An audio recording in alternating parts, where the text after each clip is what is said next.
10 นิ้ววันตาขอกราบไหว้สามายังพระเถระพระสังฆาธิการครูบาอาจารย์จุรุกจุตนโดยความเคารพยิ่ง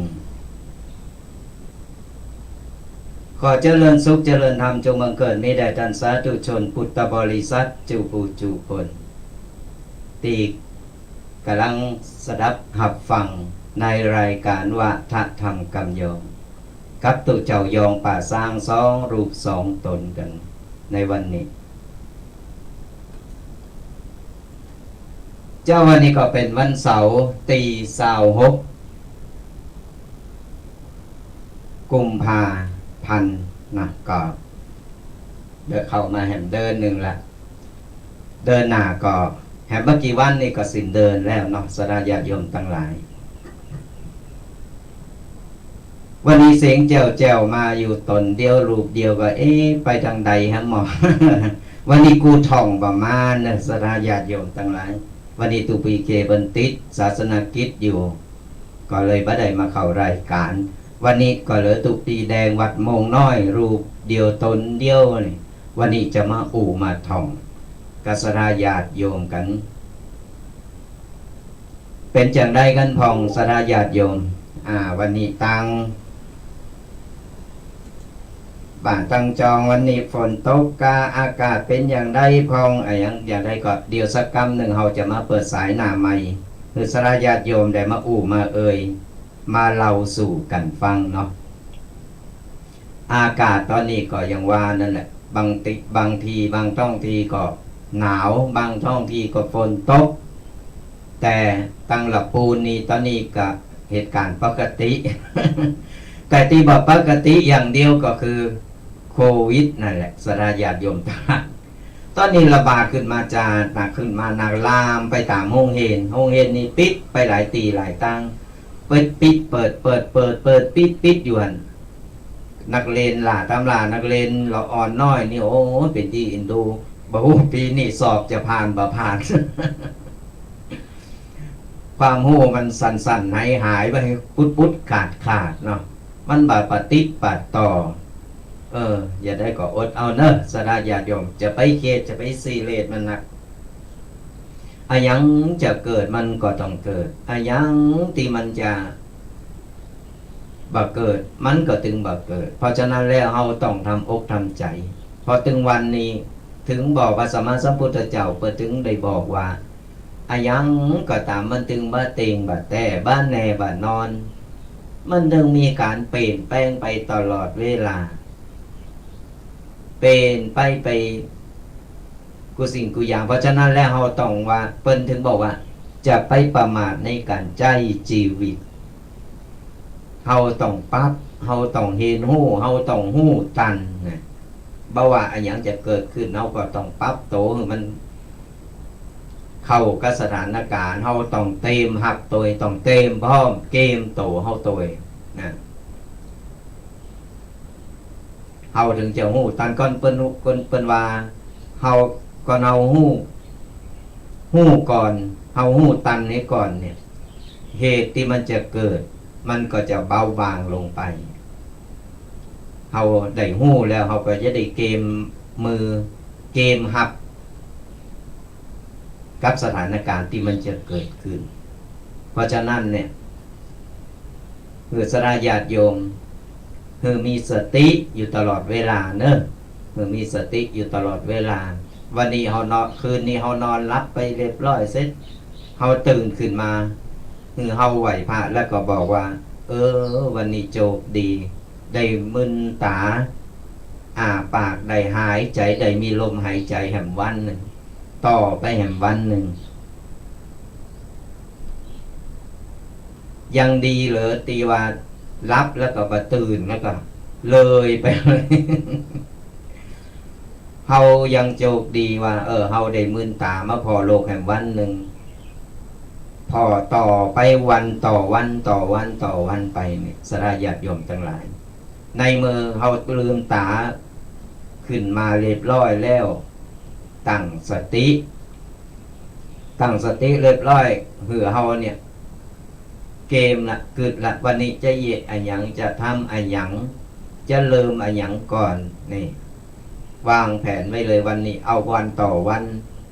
บ่ต้องไปหวังไปตั้งหน้าตั้งไก่บ่ต้องไปนึกถึงไอ้เรื่องเก่าเรื่องอดีตเอาปัจจุบันเอาวันนี้เอาวันต่อวันนี่เอาทำให้ดีที่สุดนี่สดาญาติโยม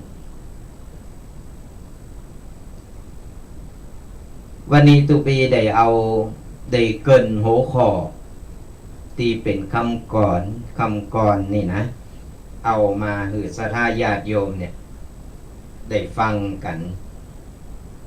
แล้ววันนี้ตุปีจะได้เอาปริศนาธรรมที่ได้กล่าวไปเมื่อเจ้าเนี่ยตอนต้นรายการเนี่ยเอามาหือสถาญาติโยมจะเอามาแปลหรือว่าเอามาแกะปริศนาธรรมที่เปิ้นได้ว่านะมีอะไรอย่างทองเป็นอย่างใดพอดีตุปีได้ไปอ่านหนังสือเล่มหนึ่งหนังสือบักเก่านี่ได้ไปอ่านแล้วก็ได้ไปอ่านข้อความอันนี้มาปุ๊บก็มันเป็นความจริงตามที่ว่าเปิ้นคนบักเก่าเปิ้นได้เขียนได้ก้อนใกล้เอาไว้วันนี้ก็เลยอ่านเสร็จก็เข้าใจแล้วก็ชอบก็เลยเอามาเล่าสู่สดาญาติโยมเป็นปริศนาธรรมนี่เดี๋ยวสักกรรมเราจะมาและจะมาแกะช่วยกันแกะช่วยกันใกล้ช่วยกันแก่หรือว่าแก้ไขปริศนาธรรมแก้ปัญหาปริศนาธรรมตรงนี้ว่าความหมายมันเป็นอย่างอีนะก็ยังว่านะสถาญาติโยมทั้งหลายถึงวันนี้อายุอานามของแต่ละคนก็น้อยลงถอยหลังลงตึงวันเพราะฉะนั้นแล้วสิ่งที่เราจะสร้างจะทำสิ่งที่เราจะต้องยึดมั่นยึดติดก็คือเรื่องคุณงามความดีเรื่องศีลเรื่องธรรมเรื่องบุญกุศลนี่แหละสถาญาติโยมพอเราก็อย่างที่ว่าบอกฮู้ว่าเราจะรับแล้วก็จะตื่นมากก็จะตื่นวันใดหรือรับไปเลยหรือบ่ตื่นเลยเพราะฉะนั้นแล้วเราบ่ต้องไปรอว่าวันพุธก็เยอะวันพุธก็ทำเผลอวันพุธบ่ได้ตื่นสักกรรมก็บ่ได้เยอะก็ข้างคาใจอยู่หั่นก็เป็นห่วงเป็นหาเพราะฉะนั้นจะทำอะไรอย่างจะเยอะอย่างในสิ่งที่ดีที่เราอยากทำไปเลยทำไปเถอะสถาญาติโยมมันต้องรอวันรอคืนมันต้องไปรอโอกาสอะไรอย่างต่างๆนานาเพราะฉะนั้นแล้วเนี่ยเราคิดว่าวันนี้เราตั้งใจจะทำอะไรอย่างที่เป็นสิ่งดีที่เป็นกุศลเราทำไปเลยสร้างไปเลยลูกสร้างไปเลยสถาญาติโยมทั้งหลายวันเวลามันบ่รอเฮาแล้วเฮาก็บ่ฮู้ว่าเฮาจะ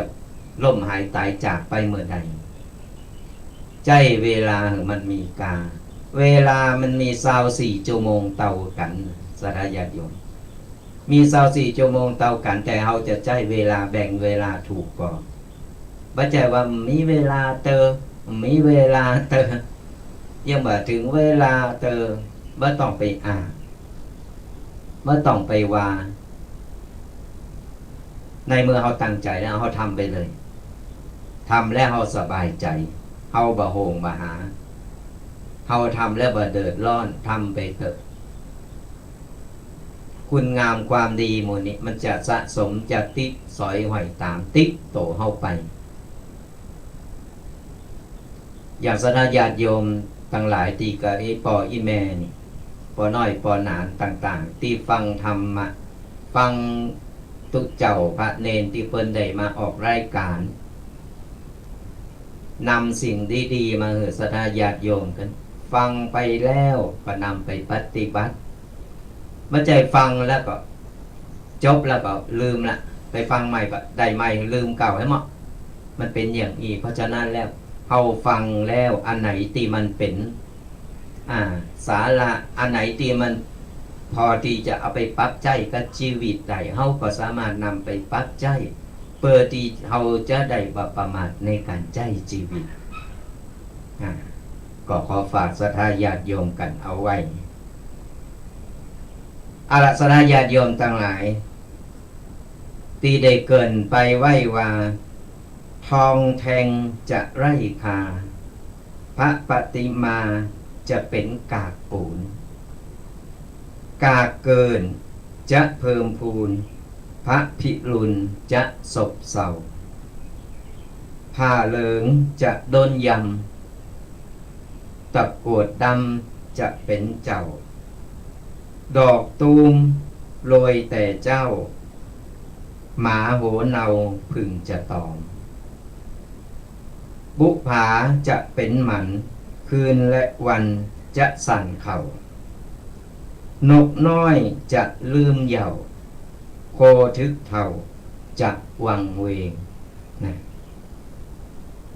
อันนี้เป็นปริศนาธรรมตีตุปีใดไปอ่านปะแล้วก็วันนี้ก็เลยจะนำเอามาแก้ปริศนาธรรมเอามามาเล่าสู่สาธญาติโยมฟังมันก็เหมือนที่เปิ้นได้ว่าได้คนบักเก่าเปิ้นได้ทำนายเอาไว้ในสาธญาติโยมเพราะตึงวันนี่เขาก็รู้อยู่แล้วว่าเหตุการณ์สถานการณ์มันเป็นอย่างไร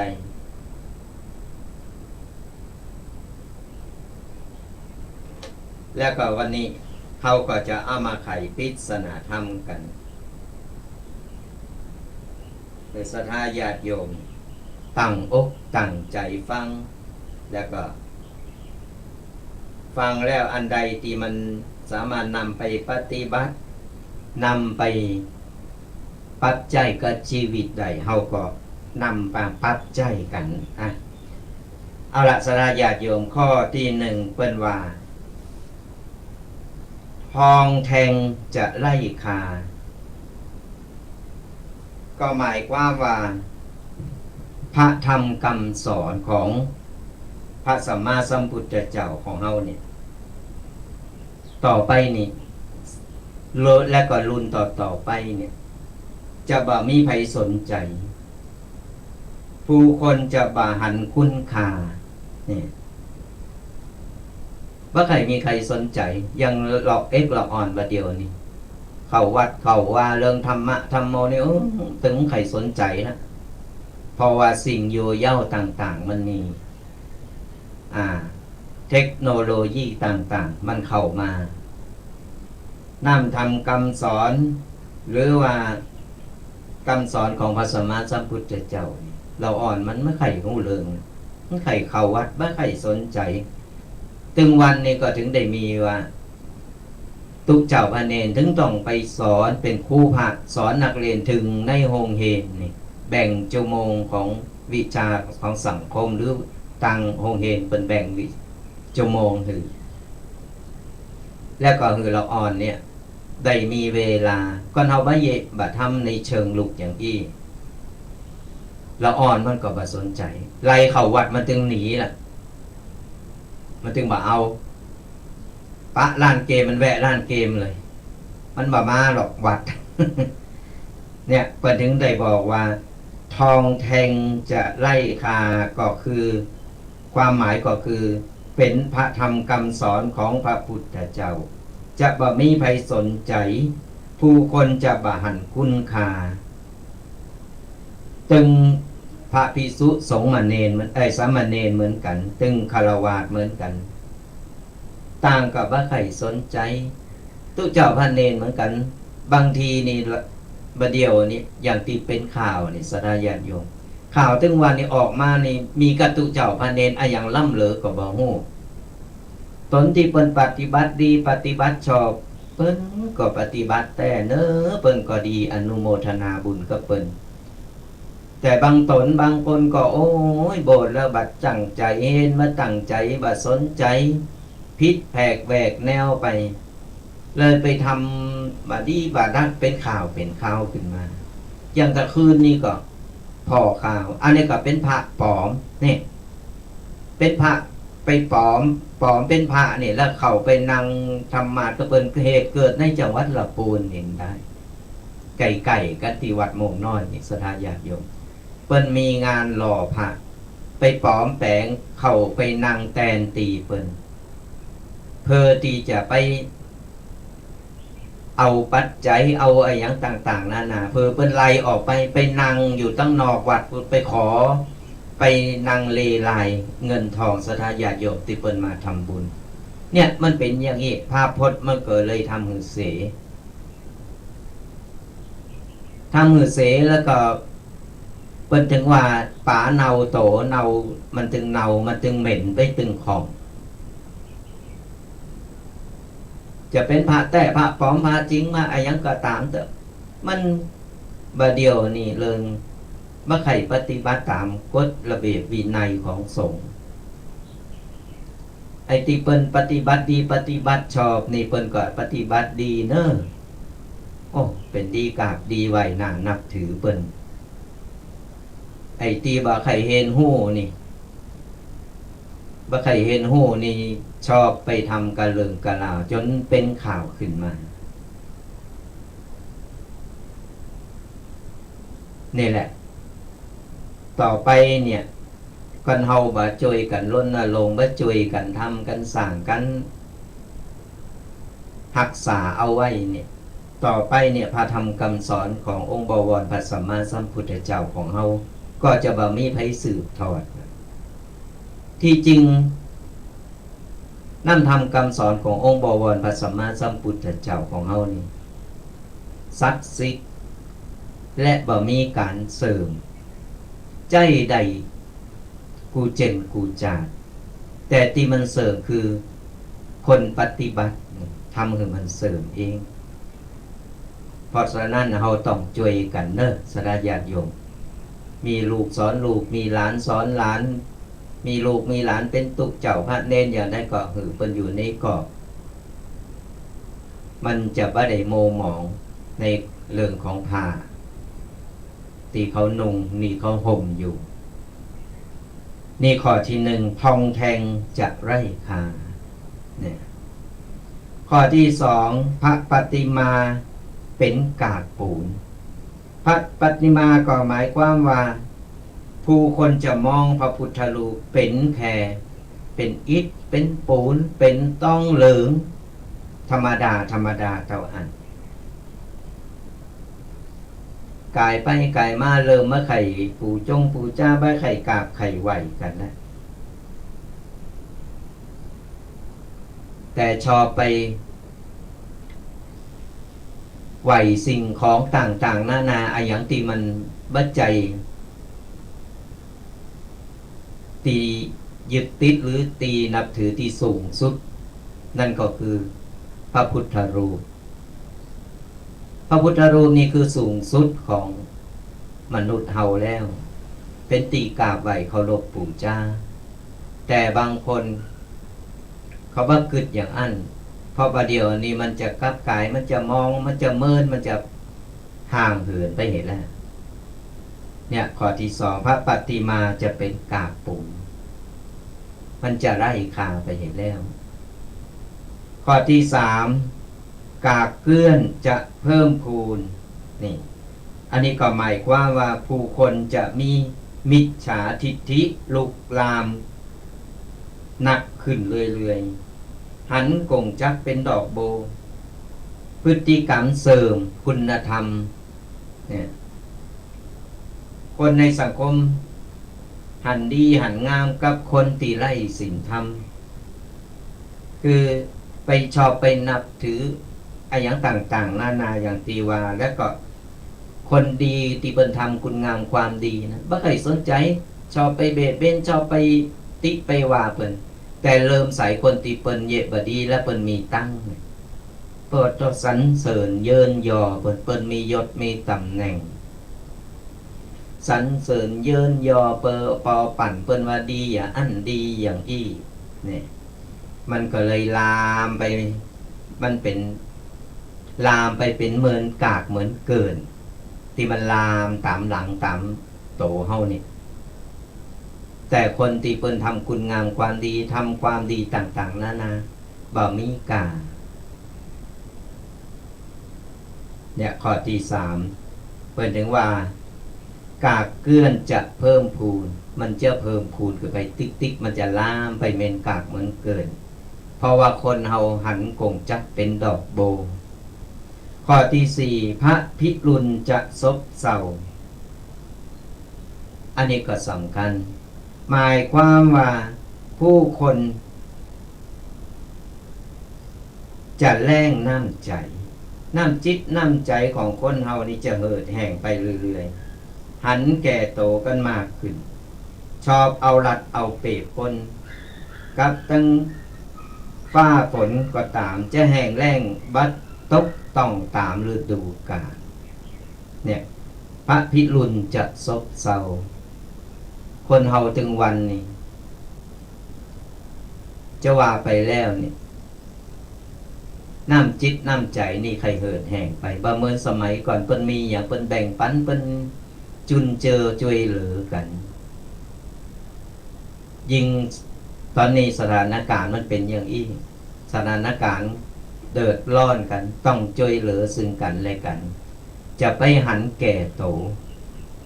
จะไปว่าโอ้ยเก็บเอาไว้ก่อนเอาไว้คนเดียวเลยคนอื่นบ่สนใจเป็นคนแรงน้ำใจแต่บางคนเป็นตีเปิ้นทำคุณงามความดีตีเปิ้นช่วยเหลือคนอันนี้เปิ้นก็มีอันนี้ก็ขออนุโมทนาบุญตัวแต่โซนมากแล้วเนี่ยจะไปอย่างอันโซนมากจะหันแก่โตกันหนักเกินไปโกยได้โกยเอาฉันจะเอากูจะเอาอย่างเดียวอย่างเดียวอย่างเดียวโดยบ่มีการแบ่งปันบ่มีการหือเนี่ยประเด็นว่าพระพิรุณจะซบเศร้าในข้อที่สี่ข้อที่ห้าพาเหลิงจะโดนยำหมายความว่าผู้คนจะบาโกบาโขบุญกันนะถึงวันนี้จะดูหมิ่นนินทาพระเจ้าพระเนนนะชอบจับกลุ่มกันหันตุเจ้ามีบทบาทไปทำหันทำนี่เยะอันเยะนี่ตุเจ้ายังบ่สำโลมยังบ่อยู่วัดอยู่ว่านะนินทาติฉินนินทาโดยบ่โกบ่ฮู้ว่าแต่ที่จริงแล้วเพิ่นไปเยะหยังไปทำอะไรหยังนะวันเอากระจับกลุ่มนินทาก่อนบ่นินทาทุกเจ้าพระเนนในวัดก็ไปนินทาเจ้าบ้านข้างบ้านนั่นมันเป็นอย่างอันเรื่องบาปเรื่องบุญเลยบ่ใครสนใจบ่ใครว่าโอ้เอาจานนี้คือสบายก่อนจานหน้าก็ว่ากันเนี่ยส่วนมากจะคิดกันอย่างอันบาดีเนอะสาธาญาติโยมบาดีไปเยะบาดีไปทำบาดีไปคิดอย่างอันลูกศิษย์พระสัมมาสัมพุทธเจ้าก็คือพระสงฆ์แก้วสามประการพระพุทธพระธรรมพระสงฆ์นี่เปิ้นหือเฮาเคารพนับถือเคารพนับถือกราบไหว้เฮาบ่ได้ไปดูถูกดูแคลนบ่ได้ไปลบหลู่ของบ่หันเฮาบ่ได้ไปลบหลู่เปิ้นบาปบุญคุณโทษมีแต่เนิ่นศรัทธาญาติโยมบาปบุญคุณโทษนี่นะบ่ได้ไปดูถูกดูแคลนเนิ่นไผเยะอย่าได้ไผทำอย่าได้ก็จะได้อย่างอันก่อนบ่จาดนี่ก็จาดนะก่อนกรรมที่เฮาได้สร้างได้ทำบ่ว่าจะเป็นกรรมดีกรรมชั่วก่อนมันทวีคูณขึ้นมามันก็จะส่งผลในจาดนี้เลยเพราะฉะนั้นแล้วบ่ได้ประมาทบาดีประมาทบาดีทำผ้าเหลืองจะโดนยำนี่แหละผู้คนจะโบกโกบาปบาโกกรรมกับการไปดูหมิ่นดูถูกพระสงฆ์องค์เนนส่วนพระสงฆ์องค์เนนก็เหมือนกันเพิ่นก็บอกว่าในเมื่อเฮานุ่งผ้าเหลืองตั้งตนเป็นตีเคารพนับถือเป็นตนบุญแห่งศรัทธาญาติโยมเฮาก็จะเยะจะทำอะไรหยังก็ต้องคิดต้องนึก ต้องเอามือลูบโหตัวเก่าไว้ประเดี๋ยวนี้โหมดจงกงอยู่กิ้วก็บ่มีเขาต้องสำโลมจะเยะจะทำอะไรอย่างก็ตามแต่ประเดี๋ยวนี้เราอ่อนวัยรุ่นโบสถ์เข้ามาโบสถ์เฮนนี่อย่างที่หันกันแต่ก็ขอหืออยู่ในขอบเขตเพราะว่าพระวินัยของพระสงฆ์องค์เนรเนี่ยเพิ่นมีอยู่แล้วเนี่ยข้อที่5ผ้าเหลืองจะโดนย่ำข้อที่6ตะโกดดำจะเป็นเจ้านะก็หมายความว่าคนที่มีจิตใจบดีจิตใจซ้ำเนี่ยจะได้ขึ้นเป็นใหญ่เป็นโตจะได้มีอำนาจพอได้อำนาจแล้วก็จะเหลืองจะหลงบ่าโหโขนโตเก่าเนี่ยโหโขนจะถึงในที่นี้ก็คือตำแหน่งต่างๆนั่นเองสนาญาติโยมพอมียศมีตำแหน่งเนี้ยขึ้นมาปุ๊บโอ้ยเตียวประวัติดินบางคนนะไม่ใจว่าไผ่นะ เดี๋ยวงานเข่าเนอะบางคนนี่เปิ้นก็ดีปฏิบัติดีเนอะเปิ้นตามหน้าที่ที่เปิ้นได้รับบางคนมีตำแหน่งโอ้โหเตียวประวัติดินก็มีชอบไปดูถูกชอบไปติไปตายไปว่าไปกว่านั้นนี่เปิ้นเพราะฉะนั้นแล้วเนี่ยโหโขนมันแค่เพียงโชว์ข่าวเฮาตายไปเฮาเอาไปมันได้ด้วยตายไปปุ๊บยมบาลไม่ได้ถามมีตำแหน่งอะไรหยังได้ทำงานอะไรหยังเพิ่นถามอย่างเดียวทำบุญกับบาปอันใดมาแต่อันเพิ่นมาถามอันนี้ยศใหญ่เนอะเลื่อนคันไปหันหน่อยนึงอันนี้พิเศษหน่อยนึงบ่มี กฎแห่งกรรมในสนาญาติโยมมันบ่มีการยกเว้นเพราะฉะนั้นให้ทำอย่าได้มันก็ได้อย่างนั้นไม่ต้องไปเอาตำแหน่งนั้นตำแหน่งนี้ไม่ต้องไปเอาแต่ก่อนเป็นพระเอกเนอะแต่ก่อนเป็นนางเอกเนอะตายไปจะต้องเป็นนางเอกนะพระเอกบ้าใจ มันก็เหมือนกันนะเป็นจิตดวงวิญญาณอันเดียวกันนะไปลองลอยไปปุ๊บไปทำบดีก็ปัดไปทางหมอนะหกคุณใครทำดีก็ปัดขึ้นสวรรค์บุญเนี่ยเปิ้นมาพอหรอกโหโขนต่างๆเพราะฉะนั้นแล้วบดีเหลืองบดีไปเหยียบยำบดีไปดูถูกบดีไปเอาตำแหน่งของโตเก่าเนี่ยไปเบียดเบียนคนอื่นเนี่ยเป็นว่าตะกรวดดำจะเป็นเจ้านี่ในข้อที่6ข้อที่7ดอกตูมโรยแต่เช้านะดอกตูมโรยแต่เจ้าก็คือดอกตูมเนี่ยมันจะโรยก่อนเพราะอะไรอย่างหมายความว่าผู้ที่อายุน้อยที่สุดเนี่ยหรือผู้อายุที่น้อยเนี่ยจะมีกูตั้งแต่ยังมาถึงวัยสมควรสังเกตพอสนาญาติโยมทั้งหลายเราอ่อนสมัยบัดเดียวอายุ12-13มีลูกมีโผก็มีลูกมีเมย์แล้วก็มีอย่ามาตั้นไอ้หยังเลยถึงบอกว่าเหตุการณ์สถานการณ์ตึงวันนี้มันเปลี่ยนแปลงไปติ๊กเปลี่ยนแปลงไปมันวิวัฒนาการขึ้นไปกูสิ่งกูอย่างมันก็ปั๊บไปโดยอัตโนมัติปัดไปตามสถานการณ์สมัยแต่ก่อนละอ่อนนี่โอ้ยเป็นสาวเป็นละอ่อนหนุ่มละอ่อนสาวนี่กว่าจะจีบกันกว่าจะมาตกลงปลงใจกันโอ้จีบแล้วจีบแฮมโอ้ยเหมือนรุ่นอีปออีแม่รุ่นเฮาไม่ใช่รุ่นตูเจ้านะตูเจ้าไม่ได้ไปจีบไป รุ่นปออุ้ยแม่อุ้ยรุ่นนี้ปออีแม่สมัยแตะก่อนนี่อายุ14 15นี่โดดน้ำเล่นอยู่เลยแก่พาโดดน้ำเล่นตุ่มตุ่มตุ่มสมัยประเดียวนี่โปรดโทษ12 13นี่เริ่มนะแต่งหน้าแต่งตาแต่งโตกันเซ็ตโอดกันจีบกันไปจีบกันมาเฮนอย่าบัดตั้นจบเถอะมีลูกละเป็นโผเป็นเมกันละมีลูกแล้วก็มีบังกูเนี่ยเพิ่นถึงบอกว่าดอกตูมโรยแต่เช้ายังบัดตั้นจะบ้านเลยดอกตูมดอกยังบัดตั้นจะบ้านกำลังตูมตูมนี่โดนเด็ดไปเห็นแล้วเนี่ยข้อที่7ข้อที่8หมาโหเนาพึ่งจะตอมมันเป็นอย่างใดหมาโหเนาพึ่งจะตอมก็คือ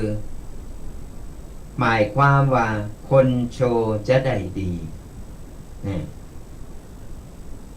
คนโชว์จะได้ดีสังคมจะยกย่องสรรเสริญ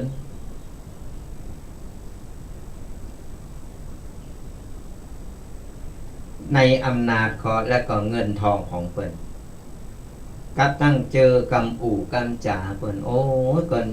เพิ่นมีเงินมีทองกันเพิ่นถึงเพิ่นจะทำอะไรอย่างก็ตามทำบัดดีบัดดักหู้ถึงหู้แต่สรรเสริญเยินยอเพิ่นโดยอำนาจของเงินโดยอำนาจของบารมีโดยความเก๋งโกยอมไปเพิ่นถึงบอกว่าหมาโหเนาพึ่งจะตอมแต่คนทำดีอย่างที่ว่าแหละทำดีเพิ่นทำดีนี่ไปบ่สนใจบ่ได้บ่พอเพิ่นให้ต้องอ่านแหละเพราะว่าเพิ่นทำคุณงามความดีแต่บ่ได้ไปใส่ใจสนใจไปอย่างเพิ่นบ่ได้เห็นคุณค่าของการทำคุณงามความดีแต่ไป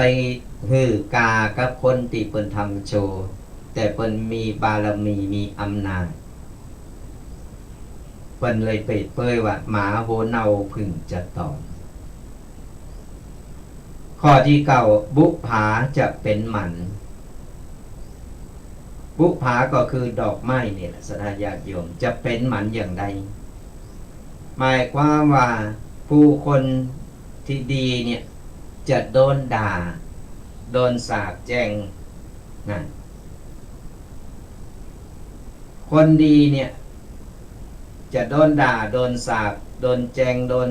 สาปโดนเทจนบ่มีที่อยู่จนบ่มีแผ่นดินจะอยู่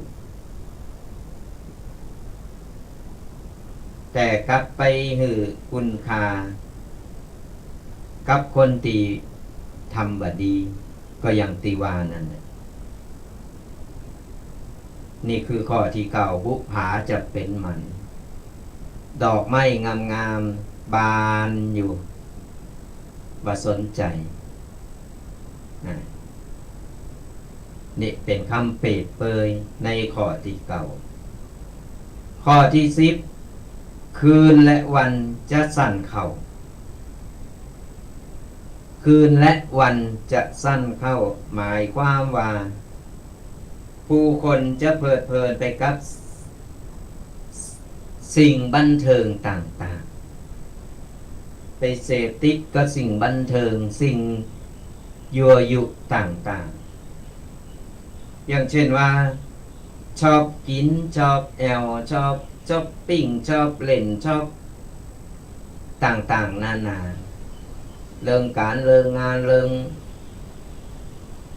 อะไรต่างๆเนี่ยไม่ใครสนใจชอบไปโจรกันไปแอลไปกินไปเล่น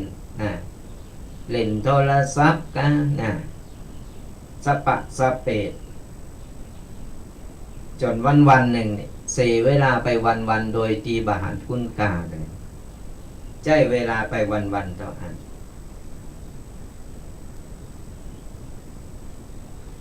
บางทีเล่นลาตามลานี่ภายในขอบโคตัวเก่านี่แทบจะบ่มีเวลาหือกันบ่มีเวลาหือกันอย่างไร กับเมากับไปกินไปแอวไปเล่นไปนี่ตั้งนอกตั้งปางละคือคนเฒ่าคนแก่ละคือพ่อแม่อยู่กับบ้านกับจองโดยไม่ได้สนใจปีกมากำเดียวฮะนะปีกมานอนรับเจ้ามาไปบางคนก็กลมหน้ากลมตาเล่นกับโทรศัพท์ไปว่าจากการเราอ่อนคนเฒ่าคนแก่คนใหญ่ก็เหมือนกันเนอะบัดเดียวนี่ไปทางใดก็กลมหน้ากลมตาเหมือนคนบ่ฮู้จักกันกลมหน้ากลมตาอู่กันบ่อู่กันเนาะกลมหน้ากลมตาพอยิ้มน้อยยิ้มใหญ่อยู่ในแป้นโทรศัพท์มันมือก็ยิกยิกยิกยิกอะยังกันก็หมู่ด่าตำรานี่คนละมุมคนละจอกคนละแจ่งมันปล่อยให้เวลาผ่านไปวันๆโดยดึกบ่กึดมาสร้างบาตรธรรมอะหยังปล่อยเวลากวางไปวันๆอันนี้เพื่อนถึงบอกว่าคืนและวันจะสั้นเข้าเพราะว่าเฮาใจเวลาแบบมีประโยชน์ใจเวลาบ่ฮือมีคุณค่าไปฮือสำคัญความสำคัญอย่างอื่นมากกว่าข้อ11นกน้อยจะลืมเหย้านี่ก็หมายความว่าในภายภาคหน้าคนรุ่นใหม่จะบ่สนใจบ้านเกิดเมืองนอนโตเก่าลืมปอลืมแม่ลืมผู้ที่เลี้ยงดูมานำซ้ำลืมวัฒนธรรมประเพณีหลากเหงาของตนบ่ฮู้สึกภาคภูมิใจโตเก่าบ่ฮู้จักภาคภูมิใจในบ้านเกิดเมืองนอนโตเก่าอันนี้มันก็เป็นเรื่องจริงศรัทธาญาติโยมทั้งหลายพอปีกกาขาแข็งหน่อยบินไปละบินแล้วบ่ฮู้จักปีกหางโตเก่าเนอะเอาตั้งหน้าเป็นไปดีบ่ดีบ่ฮู้แหละจนลืมบ้านลืมจองลืมป่อลืมแม่ลืมครูบาอาจารย์ลืมประเพณีวัฒนธรรมบ้านเกิดเมืองนอนโตเก่าบางคนก็มีโซนน้อยที่อยู่ก็เหย่าเฝ้าก็เฮินเป็นแม่สี่เลินแต่โซนมากแล้วเนี่ย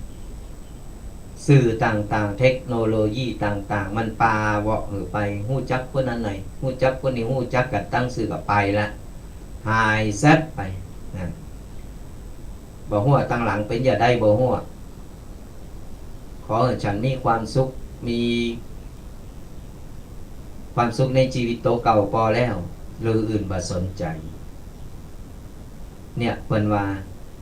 นกน้อยจะลืมเหย้าเฮามาสังเกตพอประเดี๋ยวนี้มันจะเป็นอย่างติวานะศรัทธาญาติโยมข้อสุดท้ายโคถึกเท่าจะวังเวงนี่อันนี้หลายคนก็คงจะเจอมาแล้วหมายความว่าต่อไปในภายภาคหน้าคนเฒ่าคนแก่เนี่ยจะถูกทอดทิ้งเพื่ออยู่ตามลำพังขาดลูกหลานมาเหลียวแลมาดูแลใจใส่โคถึกเท่าจะวังเวงปล่อยคนเฒ่าคนแก่อยู่บ้านก็งอกแก๊กแงกก็ได้ยินเสียงรถเสียงคนเตียวหน่อยก็เหลียวไปพอโอ้อีหล่ามาแล้วบาหล่ามาแล้วกองหายเสร็จปล่อยคนเฒ่าคนแก่อยู่กับบ้านกับจองโดยบ่เหลียวบ่แลเพิ่นถึงบอกว่าโคถึกเท่าจะวังเวงเนี่ยปริศนาธรรมถึงมดถึงโมนวันนี้ตุปีได้เอามาเล่าสู่ศรัทธาญาติโยมฟังอย่างที่บอกคือไปปะในหนังสือไปค้นปักกระตืนแล้วก็เลยเอาไปอ่านพอมาสะดุดขอใส่ก็เลยเอามาเล่าสู่ศรัทธาญาติโยมฟังกันมันเป็นข้อคิดและก็มันเป็นปริศนาธรรมที่มีความหมายและก็ที่เกิดขึ้นในเหตุการณ์ปัจจุบันนี่จริงศรัทธาญาติโยมฟังแล้วลองคิดโตยว่าอ๋อ มันเป็นอย่างอี้12 ข้อตีว่า โดยโลมแล้วนี่สถาญาติโยมทั้งหลายคนบ่เก่าเปิ้นได้ก้อนใกล้เอาไว้มันก็เป็นเรื่องจริงเปิ้นได้ทำนายเอาไว้แล้วว่าถึงวันนี่ละเอ็กละออนกันมันมีสิ่งยั่วยุสิ่งดึงดูดต่างๆเข้ามานักละอ่อนมันไข่ลืมว่าใครสนใจเรื่องวัฒนธรรมเรื่องประเพณีต่างๆลืมป่อลืมแม่ลืมบุพการีโตเก่าดิ้นรนเพื่อที่จะเอาตัวรอดโดยบัดสนใจว่าคนตีเปิ่นเคยเล่งดูมาวัดวาอารามนี่บอกใครหู้จักนะกายซิวไปหันตู้เจ้าก็เฉยเบื่อความสำคัญมันเลยกลายเป็นอย่างเป็นข่าวตึงวันอย่างตีสถาญาติโยมบางคนเป็นพอข่าวเป็นอย่างข่าวเนี่ยสถาญาติโยมตึงมดตึงมวลเพราะอะไรอย่างเพราะว่าเขาขาดคุณธรรมขาดศีลธรรมคุณธรรมในการปฏิบัติก็ในเมื่อเราอ่อนมันไปสนใจโซเชียลต่างๆเทคโนโลยีต่างๆแต่พอไปสนใจทั้งปุนแล้วบ่ฮู้หรอกธรรมะธรรมโมอะหยังเป็นอะหยังเพิ่นว่านะโมก็นะโมแปลว่าหยังก็บ่ฮู้เพิ่นหือทองอิติปิโสก็ทองมาจางให้ลืมไปเห็นแล้วเนี่ยมันเป็นอย่างอี้เราอ่อนรุ่นใหม่ถึงได้บอกว่าตึงวันเนี่ยอย่างปิดเทอมปิดอย่างเดินหน้าเนี่ยสอบเสร็จปิดเทอมไปพามาเรียบร้อยเปิ้นก็จะมีโบสถ์เอาเราอ่อนเนี่ยเขาวัดเขาว่าโบสถ์เพื่อศึกษาพระธรรมในใจเวลาวางหรือเป็นประโยชน์สมัยบัดเดียวมามีไปหาเถอะขโยมก็นั้นทุกเจ้าเตียวเข้าบ้านหนึ่งจิลูกจิหลานโลนลุกเข้าไว้นี่ลบบ้านะลบยื้อลบทุกเจ้ามาจะเอาไปเป็นขโยมนะลูกจิหลานลบเข้าไปอยู่ในห้องหมดมีไปอยู่เด้อหลอนไปเล่นหมดแล้วนะล่าตำล่าลูกหลานไปอยู่ก็เอาโผไปก็ได้ไปโบสถ์มาหันกรรมหนึ่งไล่ลูกไล่หลานเข้าก็เหลือไม่ยิงอยู่คนเดียวกกลกอยู่หน้าบ้านหันตู้เจ้าเข้าบ้านมันเป็นอย่างอี้ในสถาญาติโยมเพราะฉะนั้นแล้วเนี่ยถึงเวลาที่โบสถ์จะโบสถ์ภาคฤดูร้อนหรือโบสถ์ได้9 วัน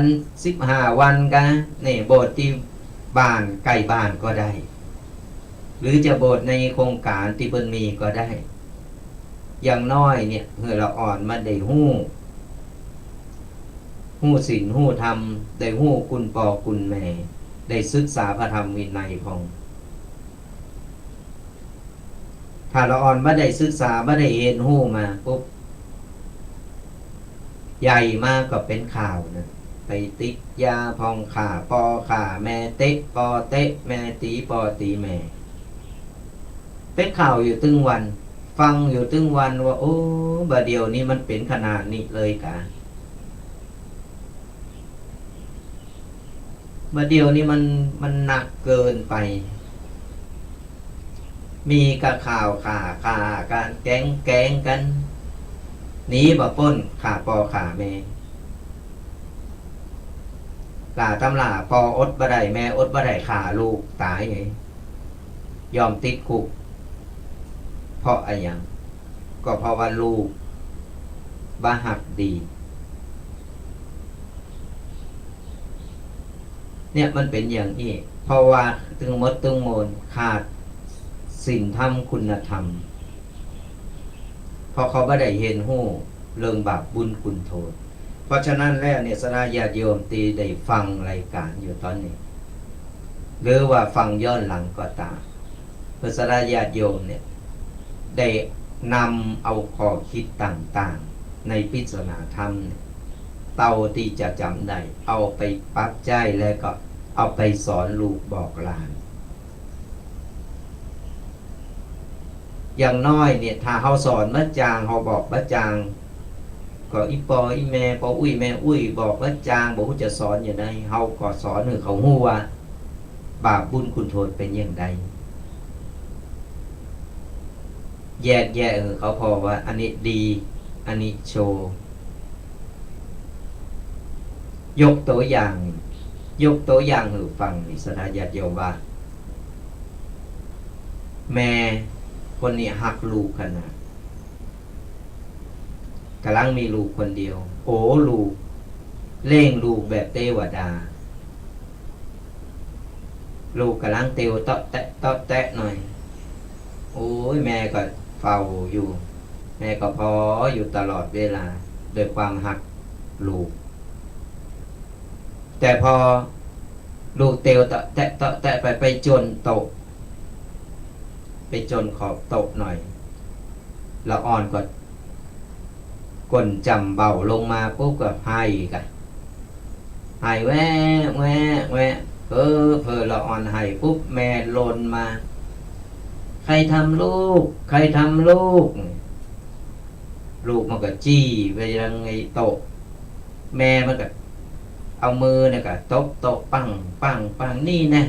น่ทำลูกฉันทำไมทำลูกกูเยี่ยหยังนี่ทีหลังอย่าทำเนอะตีโตะปังลูกหันแม่ตีโตะอ่ะดีใจกันยุดนี้ล่ะยุดเนอะแม่ตีมันละเย่อย่างอี้บ่อยๆทำบ่อยๆเราอ่อนก็จำนะพอใหญ่ขึ้นมาปุ๊บไปมีเริงมีชอบไปมีเริงมีราวไปพ่อแม่เนี่ยโตยพ่อแม่ไปโตยแก่หือเนี่ยคือเฮาบ่ได้แยกหือเราอ่อนพอว่าอันนี้มันผิดเนอะอันนี้ถูกเนอะเราอ่อนไปจนโตเฮาว่าที่หลังโตมันอยู่นี่เนอะเฮาเลี้ยงมาตั้งนี้เนอะจะไปไก่เนอะเพราะว่าโตมันอยู่ของมันหันแต่เฮาเตียวไปจนเองอ่ะโดยความไล่เดียงสาเฮาต้องแยกเขาพออันนี้ผิดอันนี้ถูกเมื่อใจไปป้องเอากาลูกโตเก่านี่เปิ้นห้องว่าเล่งลูกแบบเทวดาเล่งลูกแบบผิดโดยความหักลูกแมนหักลูกแต่หักเกินไปหักในต่างติผิดเขาต้องแยกเขาต้องบอกเขาว่าอันนี้ผิดเนอะอันนี้ถูกเนอะแล้วอ่อนมันจะได้จำกันอันนี้ลูกไปจนโตขึ้นไปตีโตตีบังลูกมันก็ดีใจมันก็จำไม่อันนี้เนี่ยไผที่มีพฤติกรรมอย่างอี้หือเป็นเนี่ยหักลูกน่ะถูกแล้วแต่หักหือถูกจะไปป้องจะไปเอาใจและเราอ่อนมันจะเกยโตพอใหญ่มากปุ๊บใครใดไอ้ยังก็ต้องใดดังใจจะเอายังต้องพ่อแม่ต้องเสาะหามาหือยิ่งใหญ่ขึ้นมายิ่งเอาแต่ใจแล้วทีนี้ก็มาบ่นโอ้ยเป็นกรรมเป็นเวรอะไรอย่างเป็นกรรมเป็นเวรอะไรอย่างล่ำเลอเล่งลูกก็บ่ได้ดังใจเล่งลูกก็มาให้มาลึกล่ำเลอเฮามาย้อนพอโตเฮาว่าตอนเฮาเล่งอย่างไรเนี่ยเป็นข้อคิดหรือศรัทธาญาติโยมลองเอามาย้อนบางครั้งเฮามองผ่านเป็นว่าการเล่งลูกเล่งคือเราอ่อนเสาะป่ากินเองใดบ่ใจว่าเล่งแบบเฮาไปเสาะป่ามาคือเราอ่อนกิน ลองแปลความหมายพอจะเร่งลูกคือเราอ่อนเนี่ยไปเสาะป่ากินเองได้ว่าใจเร่งลูกแบบเฮาไปเสาะป่ามาคือเราอ่อนกินมานั่งเอาอกเอาใจนั่งนี่เราอ่อนมันก็เหลืองมันก็ได้ใจใหญ่ขึ้นมาปุ๊บมันก็เดือดร้อนสังคมเดือดร้อนคนอื่นเปิ่นมันก็ชอบเอารัดเอาเปรียบชอบเอาแต่ใจโตกำใครได้ยังก็ต้องได้จะเอายังต้องเอาไปคัดขืนยังบ่ได้ต้องกันข้ามก่อนเฮาเลี้ยงลูกแบบคือละอ่อนหาป่ากินเองซัมเตอร์เฮาบ่ฮู้ว่าเฮาจะล้มหายตายจากเมื่อใดก็เฮาตายไปปุ๊บละอ่อนก็ยังช่วยเหลือตัวเก่าได้เสาะว่าหากินเองได้เฮาเลี้ยงแบบคือละอ่อนได้ฮู้จักช่วยเหลือตัวเก่าฮู้จักหิฮู้จักหาฮู้จักทำมาหากินเฮาคอยอยู่ห่างๆคอยแนะคอยแนวเพิ่นคอยจี้ทางว่าตังนี้ถูกตังนี้ผิดเนอะมาแจหอยมาทั้งเพศลูกมาทั้งเพศนำหน้าไปตลอดละอ่อนมันก็ไปใหญ่สักเตอเพราะฉะนั้นคือละอ่อนมันฮัดมันฝึกมันช่วยเหลือตัวมันเองได้นี่แหละเพิ่นบอกว่าคือเราอ่อนหาปลากินเองได้สอนแบบคือเราอ่อนช่วยเหลือตัวเก่าเองได้เอาละสดาญาติโยมทั้งหลายวันนี้ได้ได้ได้นำปกิณณกะและก็ปิศนาธรรมต่างๆมาก้อนมาใกล้มาแก่มาเล่าสู่สดาญาติโยมได้ฟังกันวันนี้เสียงเจ้าอยู่รูปเดียวตนเดียว วันนี้ทุกปีเคเป็นติศาสนากิจอยู่เนาะก็ว่าเป็นยังเขาก็ได้มามาแต่ทุกปีก็วังอยู่ก็ยังบ่ลืมบ่หลักสถาญาติโยมกันตอนนี้เขาจะเปิดสายนามาเห็นสถาญาติโยมเนี่ยได้มามาได้มาตักมาตายได้มาโจรกันหรือแสดงความคิดหันกันก็โทรกันเข้ามาได้เลยเนอะตี082-611-2245 โทรมามามาหือกำลังใจกันก็ว่าฟังไปรับไป เอาวิทยุอยู่ข้างหูก็นั่งฟังไปฟังแล้วตูเจ้านี่ไปมาไข่รับหอรับ วันนี้มามีกูท่องมันก็เลยเงาแต่ว่าเราก็ยังมาเป็นเปิลคุยสถาญาติโยมอยู่ก็โทรกันเข้ามาได้เนื้อสถาญาติโยม0826112245วันนี้เหตุการณ์สถานการณ์ตั้งใดเป็นอย่างใดพองยังระบาดอยู่ยังติดหนักยังระปูนมาเดียวนี้แทบจะไม่อยากจะออกไปไหนนะมันเพิ่มขึ้นปกตินี่ทุกปีจะไปสอนละอ่อนในโรงเรียนกันประเดี๋ยวนี้ละอ่อนจะเข้าไปแต่ละคนนี่ควักหูดัง ควักหูดังแย่หูดังกันโลมันระบาดเข้าไปในโรงเรียนกันก็เลยต้องไปพองยุดพองเพราะว่าเขาก็ประกาศที่จะเสกแต่ที่จริงแล้วก็ฉีดมาแล้วนะ3เข็มก่อนนะวัคซีนนี่นะเข็มที่3ก็ฉีดไปแล้วแต่เขาก็ระวังระวังโตเหมือนกันก่อนมันติดมาแล้วเนี่ยมันโอ้ยสถาญาติโยมไอ้ตายนี่เขาบอกโกหรอกนะก็ติดละตายเขาบอกโกเขาโกที่ว่ามากักโต14 วันเนี่ยมันงอมมันเสียเวลาสถานญาติโยมไปทางใดก็ไม่ได้ไปอยู่กันในวัดในวาเนี่ยเฮาคนเคยปัดปู่เคยแอวเคยไปหันไปนี่ไปเป็นต้นบุญกับสถานญาติโยมกันไปสอนละอ่อนไปอบรมละอ่อนกันเนี่ย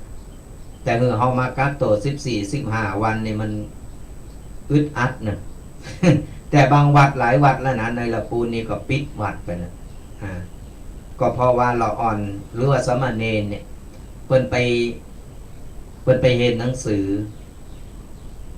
ไปติดจากโรงเรียนก็เอาเข้ามาในวัดที่นี่ก็ติดกันตึงวัดก็ได้ปิดวัดกันไปตั้งเชียงใหม่ก็ได้ข่าวว่ามีอยู่เนี่ยเปิดประกาศปิดวัด14 วันปิดวัด15 วันเนี่ยอย่างนี้ เนี่ยก็เขาก็อยากคือมันเกิดเนาะแต่มันเกิดไปแล้วก็เอาใจสู่คือมันผ่านพ้นไปด้วยดีที่มันบักเกิดก็พยายามจะไปหือมันเกิดพยายามดูแลสุขภาพตัวเก่ารักษาสุขภาพตัวเก่าสมุนไพรมีอย่างดีๆเนี่ยเขาก็กินไปที่เคยเอามาต้มมาอย่างกับสมัยเปิดห้องว่าสมุนไพรสมัยก่อนเนี่ยมันมีดีหลายอย่างนะเขาลองเอามาต้มมากินประเดี๋ยวนี้เป็นว่าบัดนาวเนี่ยไปทำเหมือนมันเป็นด่างนี่ก็กินดีนะกินน้ำบัดนาวบัดได้เนี่ยบีบน้ำบัดนาวเอาใส่น้ำธรรมดาเนี่ยศรัทธาญาติโยมเอาละไว้สักกำสักบึดสักมือเอามาดื่มกินมันเป็นด่างยับยั้งเชื้อโรคต่างๆไม่ใช่เฉพาะโควิดนะยับยั้งเชื้อโรคต่างๆเพราะว่ามันเป็นด่างมันจะไปฆ่าไปยับยั้งเชื้อโรคต่างๆก็เป็นแนะนำกันมาทุกปีก็เลยแนะนำกันไปก็กินไว้มันมาเสียหลายเพราะอย่างน้อยมันมาอันตรายตัวมันจะเป็นในยาสมัยใหม่มันเป็นสมุนไพร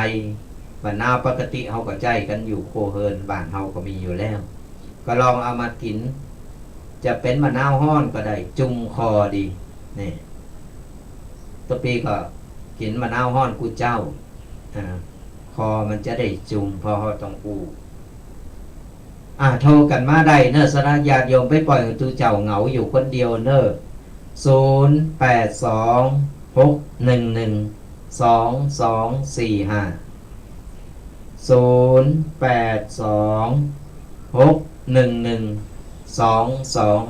0826112245มาหือกำลังอกกำลังใจกันหรือว่ามีอย่างแนวมีอย่างแนะนำหรือว่าไผฟังแล้วชัดพองว่าชัดพองอย่างใดก็มาเล่าสู่กันฟังได้เนอะพออย่างน้อยเนี่ยทุกปีก็จะได้หู้ว่ายังมีตั้งเพจฟังอยู่เนอะตั้งปุ่นฟังอยู่เนอะแฟนรายการ FC อยู่ตั้งใดหมดนะก็โทรกันเข้ามาได้เนอะระหว่างที่รอโทรศัพท์ทุกปีก็จะไปเลยเนาะเอาสาระต่างๆเนี่ยมามาสระญาติโยมได้หู้ได้เป็นข้อคิดจะได้เอาไปใช้กับชีวิตในประจำวันได้ก็โทรกันเข้ามาได้เนอะ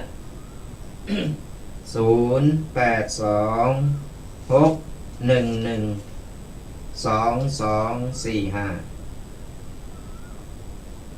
0826112245ก็โทรกันเข้ามาได้เนอะ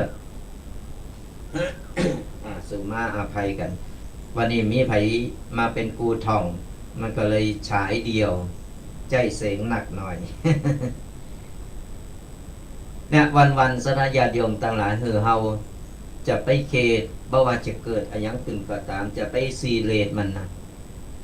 นจะเป็นตุกกระโตของเฮาเองเฮาทำโตสบายยิ่งเฮาอายุหนักเข้ามาแล้วเนี่ยอยู่ในบั้นปลายของชีวิตเป็นลมโพลมใจกะลูกกะหลานเฮาใจชีวิตมีความสุข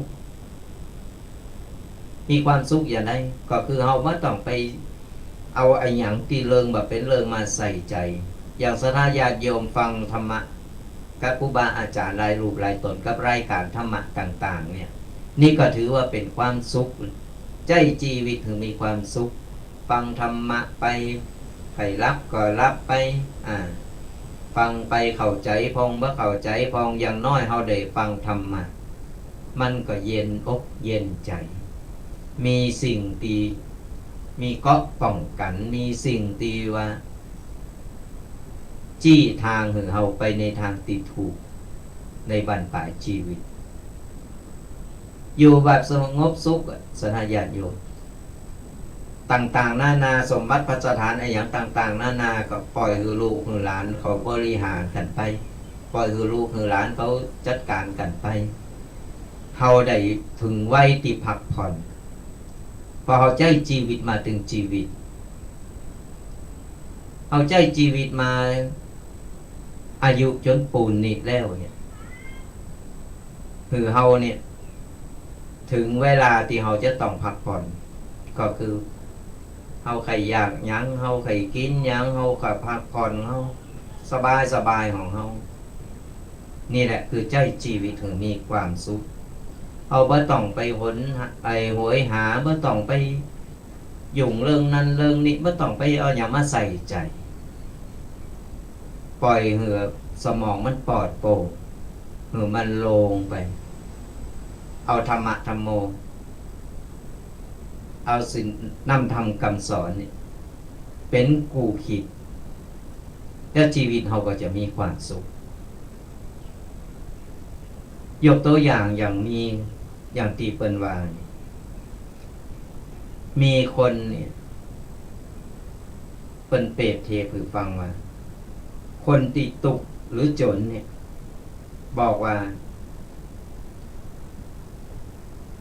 มีเงินแล้วจะมีความสุขเนี่ยเปิ้น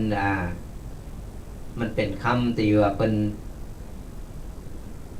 ยมพบาลเปิ้นถามคนหลายๆคนเนี่ยที่เป็นมนุษย์เนี่ยเปิ้นว่าเปิ้นถามคนจนก่อนคนจนก็บอกว่าก่อนมีเงินแล้วจะมีความสุขโยมบาลไปถามคนรวยก็บอกว่าถ้ามีเวลาจะมีความสุขแล้วไปถามคนพิการก็ตอบว่าถ้าเตียวใดเนี่ยจะมีความสุขไปถามคนตาบอดก็ตอบว่าถ้าพอหันแล้วจะมีความสุขไปถามขอทานก็บอกว่าถ้ามีข้าวกินแล้วจะมีความสุขไปถามคนป่วยที่ไก่ตายแล้วเดี๋ยวรับสายก่อนเนาะเจริญปอนฮัลโหลเจริญปอนจากตั้งใดอยู่วัดโมงน้อยวัดโมงน้อยอำเภอป่าซางจังหวัดลำพูนอยู่ป่าซางนี่นะครับแล้วว่าอยู่นั่นลำพูนตั้งหนองหนังนี่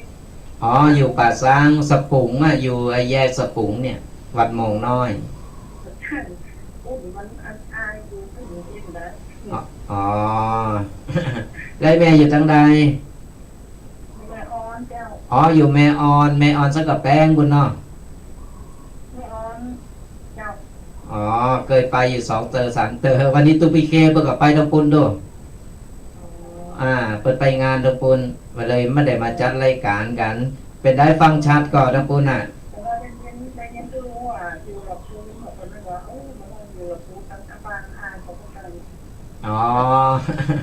อยู่ป่าซางฟังชัดเนาะตะปุนดีละสาธุอนุโมทนาบุญเนอะที่เป็นกำลังอกกำลังใจเนอะสาธุอีแม่จังแม่อ่อนเนาะเปิดกระดิกโทรมาคือกำลังอกกำลังใจกันอะไรไปที่จะโทรก็โทรมาได้ระวังโทรทุกทีก็จะอุบไปเลยๆเนาะ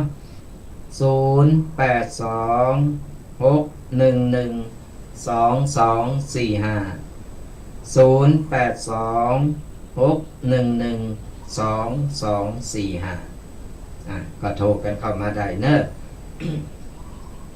อ้าวเฮามาอู่กันต่อสถาญาติโยมทั้งหลายเดี๋ยวหับสายฮะเจริญปอนไม่จัดเจ้าฟังอยู่นะเจ้าเสียงแจ๋วแจ๋วมาจากตั้งใดฮะใกล้ๆสารกลางใกล้สารกลาง FC มาแล้วแฟนพันธุ์แท้เจ้าวันนี้นะฮะชัดเจนดีชัดเจนดีเนาะวันนี้ฮ้อนๆหนาวๆอยู่พออยู่ตัวเดียวสบายๆมากนี่เนาะวันนี้สบายมีไผมาลูไม้วะปกติจะลูไม้กันเด้อตึงบอกมีไผยอมไผนะมีไผลูไม้เจ้า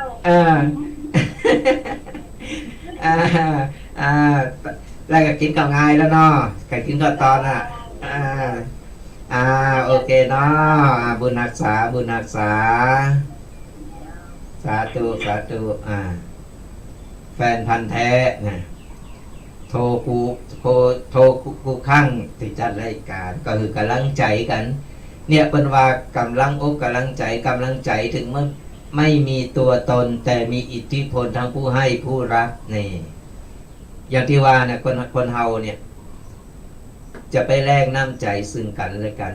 จงยิงเหตุการณ์สถานการณ์อย่างอี้เนี่ยคือเฮาเนี่ยแสดงความมีน้ำใจซึ่งกันและกันอย่างน้อยก็ยิ้มคือกันก็ได้อย่างยิ้มนี่ก็เป็นกำลังใจเนี่ยเฮาคนที่เพิ่นนะครับรอยยิ้มมาเพิ่นก็จืนอกจืนใจเนี่ยเป็นการแสดงความมีน้ำใจซึ่งกันและกันมาฟังกันต่อนะสถาญาติโยมทั้งหลายถึงไหนแล้วเดี๋ยวนี้ ไปถามคนยมพบาลนี่ไปถามคนป่วยที่เป็นไก่ตายนี่สถาญาติโยมไก่ตายคนป่วยก็ขออย่างเดียวเนี่ยถ้ามีชีวิตรอดนี่ถ้ามีชีวิตรอดไปได้นี่จะมีความสุขขนาดโดยรวมแล้วเนี่ยบ่ว่าจะเป็นคนตกคนรวยคนพิการคนตาบอดคนขอทานคนป่วยโล้นแล้วแต่ว่าต้องการมีความสุขในสิ่งที่ตัวเก่าขาดไปคนตกคนจนก็บอกว่ามีเงินแล้วจะมีความสุขขนาดแต่คนรวยบอกว่าถ้ามีเวลาจะมีความสุขขนาดมีเงินแต่บ่มีเวลาคนพิการก็บอกว่าถ้าเต้วได้นี่จะมีความสุขขนาดคนตาบอกว่าถ้าพอหันนี่จะมีความสุขขนาดคนขอทานก็บอกว่าคนถ้ามีเข่ากินแล้วจะมีความสุขขนาดขอทานก็คนป่วยก็บอกว่าถ้ามีชีวิตฮอดอยู่ก็จะมีความสุขขนาดสรุปแล้วแต่ละคนโหยหาแต่สิ่งตีโต๊ะเก่าขาดในเมื่อวันนี้เนี่ยเฮามีตึงเงินมีตึงเวลาเตียวได้พอหันมีข้าวกินแล้วยังมีชีวิตอยู่ยิ่งเฮาบ่ใจชีวิตถึงมีความสุขเฮามีพร้อมแล้วนี่เฮาครบ32ประการเฮามีข้าวกินตาเฮาก็หันถึงเฮาจะบ่รวยบ่จนเฮาเมื่อพอกินพอใจเฮามีกินมีใจของเฮาฐานะปานกลางเฮาบ่เจ็บบ่ไข้บ่ป่วยเต้าอีกก็มีความสุขแล้วในเมื่อความสุขมันอยู่กับโตเฮาต้องใจชีวิตถึงมีความสุขแล้วอย่างเฮาต้องไปโหยหาเอาสิ่งที่มันขาดไปโหยหาเอาสิ่งที่มันประจำเป็นเข้ามา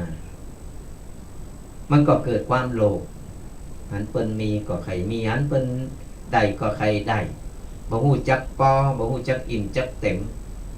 มันก็เกิดเป็นตุกก่อนบ่ได้มาก็เป็นตุกได้มาก็เป็นตุกใจชีวิตอย่างเฮานี่สุขสบายและสบายอยู่อย่างที่บอกบรรปลายชีวิตของเฮาแล้วเฮาได้ผ่านร้อนผ่านหนาวมาหนักแล้ว มาถึงตอนนี้เฮาปล่อยวางไปเฮาก็ใจมีชีวิตของเฮาที่ครบ32ประการที่เฮาใจมาชดเชยหือโดยการพักผ่อนคือเปล่งปอใจชีวิตถึงมีความสุขเรื่องอย่างอื่นตัดปล่อยไปเลยไม่ต้องมาสนใจนะเป็นเรื่องเป็นเรื่องของลูกของหลาน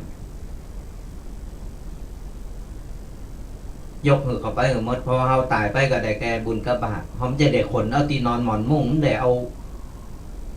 ตีดินตีนาไปที่ไหนมันจะขับรถบื้นขึ้นสวรรค์ที่ไหนล่ะเฮาได้แก่คุณงามความดีในเมื่อเฮาอยู่เฮาใจชีวิตมีความสุขเขาจะเหยะหยังก็ปล่อยเขาเรื่องของเขาจนบรรปลายชีวิตจนเฮาหมดชีวิตไปปุ๊บเฮาก็สบายตายตาละว่าต้องไปโหหาอย่างนี้เอาโลกหน้าเป็นไป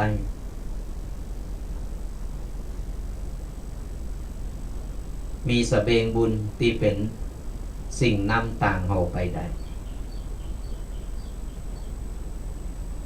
นี่แหละวันนี้ได้เอามา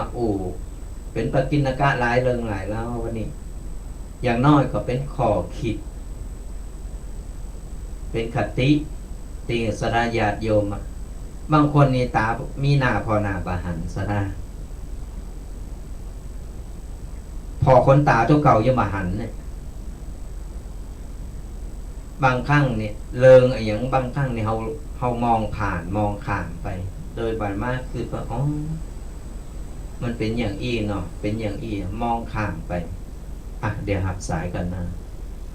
เจริญปอนไม่จ่ายเจ้าทุกที่เจ้าใช้การดูเพราะว่าออกไปแล้วจ้ะจัดรายการอยู่เจ้าไม่จ่ายเจ้าจากตั้งใด